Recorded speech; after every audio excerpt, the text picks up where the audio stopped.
दो पॉइंट से ज्वाइन करते हुए एक लाइन बना दो, इसको कॉर्ड बोलते हैं। ये कॉर्ड हो गई P Q. This point is P, this point is Q, this P Q is a cord. अब क्या कहना चाहता है इस क्वेश्चन में, समझो इस क्वेश्चन में क्या कहना चाहता है, सुन लो ध्यान से बात, ठीक है। कुछ लोग बच्चे क्या है, अपनी कमेंट को पिन करने के लिए बोल रहे हैं, पिन वाले भैया आप महान हैं, पिन वाले भैया बहुत अच्छे हैं, बड़ाई करने में लगे हैं, ठीक है।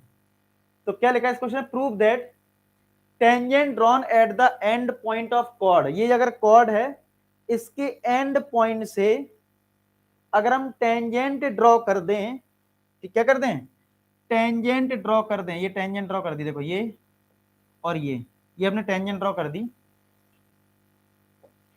तो अब क्या लिखा है, जो ये टेंजेंट है, circle makes equal angle with the chord, ठीक है। मतलब prove that tangent drawn at the end point of chord of a circle make equal angle with the chord. यानी ये जो टेंजेंट तुमने बनाई है ना, ये तो ये वाला एंगल और ये वाला एंगल इक्वल प्रूफ करना है, और ये अगर पॉइंट है हमारा टी, ये बताओ प्रूफ करना है कि इससे आसान कुछ मिलने वाला तुम्हें, बताओ जरा, इससे आसान क्या मिलेगा भाई। ये तो पता ही है कि एक्सटर्नल पॉइंट से लेंथ ऑफ टेंजेंट बराबर होता है, और angle opposite to equal sides क्या होता है, इक्वल होता है। इससे आसान क्या मिलने वाला है, ठीक है, समझ रहे हो।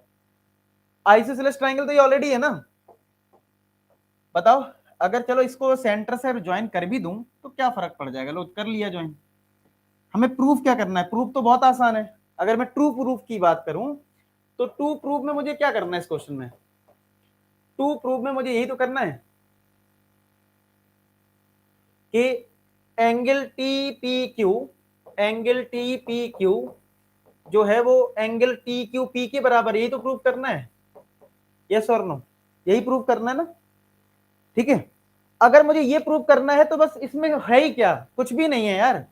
हमें पता है कि एक्सटर्नल पॉइंट से टेंजेंट की लेंथ होती है बराबर, ठीक है। प्रूफ की अगर बात करें तो क्या लिखोगे, प्रूफ में लिख दोगे TP is equal to T Q, क्यों लिखोगे, length of tangent, length of tangents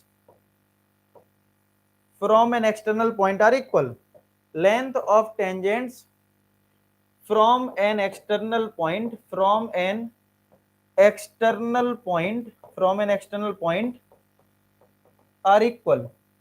length कैसी है, इक्वल है। अब ये लेंथ ऑफ टेंजेंट अगर एक्सटर्नल पॉइंट से अगर इक्वल है, इसका मतलब जो टीपी है वो टी क्यू इक्वल हो गया। अगर दोनों साइड बराबर है तो मैं कह सकता हूं एंगल टीपी क्यू जो है वो एंगल टी क्यू पी के बराबर होगा। क्यों होगा,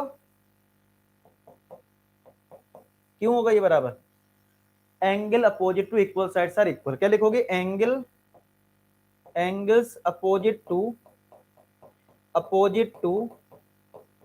equal sides, equal sides are equal, equal sides are equal. बस इतना लैंग्वेज लिखना है, लेकिन बस लैंग्वेज लिखनी है तो आसान, लैंग्वेज लिखना आना चाहिए पेपर में, उसके बिना काम नहीं चलेगा, ठीक है। क्लियर हो गया, तो भाई क्लियर है,